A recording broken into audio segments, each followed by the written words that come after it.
Hello everyone, আসসালামু আলাইকুম। আজকে আমি আপনাদের সঙ্গে শেয়ার করতে এলাম চিংড়ির চাউমিন। আমরা কম বেশি সবাই চিকেন চাউমিন ঠিকই খেয়েছি, কিন্তু চিংড়ির চাউমিনটা যে খেতে কেমন হয় সেটা আমরা সবাই কি জানি বা আমরা কি খেয়েছি? চলুন আমরা যারা যারা জানি না চিংড়ি চাউমিনটা কেমন হয় আমরা তারা দেখে নিই যে এটা খেতে কেমন হয় এবং এটা কিভাবে বানাতে হয়। তো প্রথমে আমি এখানে চিংড়ি নিয়েছি। আমি এখানে 1 কাপ পরিমাণ চিংড়ি নিয়ে এটা আমি প্রথমে খুব ভালোভাবে ভেজে নেব, আর এটা খেতে হয় দুর্দান্ত। এখানে আমি অ্যাড করে দিচ্ছি স্বাদ মতো লবণ। আমি এখানে খুব অল্প পরিমাণেই লবণ দিয়ে দিচ্ছি। আমি এখানে শুধু লবণ দিয়েই চিংড়িটাকে ভেজে নেব। আর যেহেতু এটা আমাদের চাউমিন বা ম্যাগি দিয়েও আপনারা করতে পারেন, আমি এটা ম্যাগি দিয়েই করেছিলাম। আপনারা চাউমিন বা ম্যাগি দিয়ে যে কোনো কিছু দিয়ে করতে পারেন, সেটাতে কোনো সমস্যা হবে না। আর যেহেতু এটা চাউমিনটাতে অ্যাড হবে, সেহেতু এখন খুব বেশি কোনো মশলা দিয়ে ভাজার দরকার নেই। এটা শুধুমাত্র লবণ দিয়ে ভেজে নেবেন। আমি একটু খুব ভালোভাবে ভেজে নিয়েছিলাম এপিঠ ওপিঠ। আপনারাও ভালোভাবেই চিংড়িটা ভেজে নেবেন। যতক্ষণ আর চিংড়ির আঁশটা গন্ধটা চলে যায় ততক্ষণ পর্যন্ত ভাজতে থাকবেন। তো আমি ভেজে নিয়েছিলাম। এবার আমি অ্যাড করে দিচ্ছি গাজর। আমি গাজরটা এভাবে ছোটো ছোটো করে কুচিয়ে রেখেছিলাম আগে থেকে। তো আমি 1 কাপ পরিমাণ গাজর দিয়ে দিলাম চিংড়িটার উপরে। গাজরটা দিয়ে চিংড়ি আর গাজর আমি একসঙ্গে ভেজে নেব আরও 5 মিনিটের মতো। আর অবশ্যই ওভেনের ফ্লেমটা মিডিয়ামে রাখবেন, হাইয়ে রাখবেন না। এটা আমি মিডিয়াম ফ্লেমে রেখে ভেজে নিচ্ছি। এখন দিয়ে দেবো আমি ক্যাপসিকাম। আমি এখানে ক্যাপসিকাম দিয়ে দিচ্ছি অল্প পরিমাণে। আপনাদের কাছে যত রকম কালারের ক্যাপসিকাম থাকবে আপনারা সবগুলোই অ্যাড করতে পারেন, সেটাতে কোনো রকম সমস্যা হবে না, বরং দেখতে আরও বেশি কালারফুল লাগবে এবং সুন্দর লাগবে।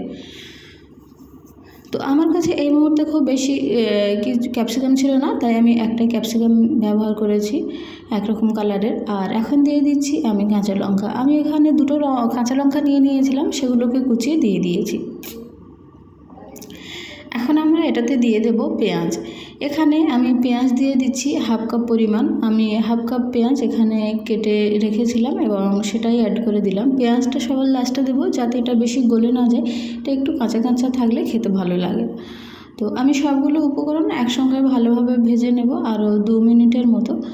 আর এইগুলো খুব ভালোভাবে সিদ্ধ হয়ে যাবে এবং দেখতেও বেশ কালারফুল লাগবে। আপনারা চাইলে যদি আলাদা কোনো সবজি অ্যাড করতে চান তাহলে করতে পারেন, সেটাতে কোনো সমস্যা হবে না। এখন আমি এটাতে দিয়ে দিলাম টমেটো। আমি একটা মাঝারি সাইজের টমেটো নিয়েছিলাম এবং ভেতরের দানাগুলো বাদ দিয়ে ওপরটা নিয়েছিলাম এবং সেগুলো সরু সরু আকারে দেখা পাচ্ছেন কীভাবে আমি কেটে নিয়েছি। আমি কেটে নিয়ে এটার মধ্যে অ্যাড করে দিয়েছি। আপনারা চাইলে দানাটা সমেত দিতে পারেন, সেটাতে অসুবিধা হবে না, কিন্তু আমি এখানে দানা ব্যবহার করিনি। এগুলো ভাজা হয়ে গেলে আমি এবার এটার মধ্যে অ্যাড করব সয়া সস 1 টেবিল চামচ, রেড চিলি সস 2 টেবিল চামচ, আর সাথে দিয়ে দেব আমি টমেটো কেচাপ বা টমেটো সস যাই দেবেন 2 টেবিল চামচ। আমি সব কিছু অল্প অল্পই দিচ্ছি। আর সেজওয়ান চাটনি অবশ্যই দেবেন 1 টেবিল চামচ। সেজওয়ান চাটনিটা দেওয়ার জন্য এর স্বাদটা অনেক গুণ বেড়ে যাবে আর অনেক বেশি খেতে ভালো লাগবে। আপনারা চেষ্টা করবেন সেজওয়ান চাটনিটা দেওয়ার জন্য। আপনাদের কাছে যদি এটা না থাকে তাহলে কিছু করার নেই, সেটা আপনারা স্কিপ করতে পারেন। খুব বেশি সমস্যা হবে না, তবে ওটা দেওয়ার চেষ্টা করবেন। এখন সবগুলো উপকরণ আমি একসঙ্গে খুব ভালোভাবে মেখে নিয়েছি। আর এগুলো আমি 2-1 বার এইভাবে নেড়ে নেব। আর অবশ্যই খেয়াল রাখবেন যেন এগুলো প্যানের গায়ে বসে না যায়। আর আমি আগে থেকে যে ম্যাগিটা সিদ্ধ করে রেখেছিলাম, আমি ম্যাগিটা আগে থেকে 70% সিদ্ধ করে রেখেছিলাম। খুব বেশি সিদ্ধ করবেন না, একটু শক্ত রাখবেন। আমি সেই সিদ্ধ ম্যাগিটা এটার উপরে দিয়ে দিলাম। আপনারা এটা চাউমিনের সাহায্যে করতে পারেন, সেক্ষেত্রে দেখতে বেশি ভালো হয়। আমি এই মুহূর্তে আমার কাছে চাউমিন ছিল না, আমার কাছে ম্যাগি ছিল, তাই আমি ম্যাগি দিয়ে করেছি। আর এবার আমি এগুলো খুব ভালোভাবে একসঙ্গে নেড়ে নেব, আর যেন মশলাগুলো ম্যাগিটার গায়ে মেখে যায় সেদিকে খেয়াল রাখবেন। তো আমি আস্তে আস্তে এইভাবে ম্যাগিটার সঙ্গে ওইগুলো মাখিয়ে নেওয়ার চেষ্টা করব। আর মনে রাখবেন যেন ফ্লেমটা হাইয়ে না থাকে। এগুলো আমার সবগুলো খুব ভালোভাবে মাখানো হয়ে গিয়েছে, আর এখন হয়ে গিয়েছে আমার ম্যাগিটা রেডি। তো এই ছিল আমার আজকের রেসিপি, চিংড়ির চাউমিন বা ম্যাগি। আমি ম্যাগি দিয়ে করেছি, আসলে এটার নাম হবে চিংড়ির চাউমিন।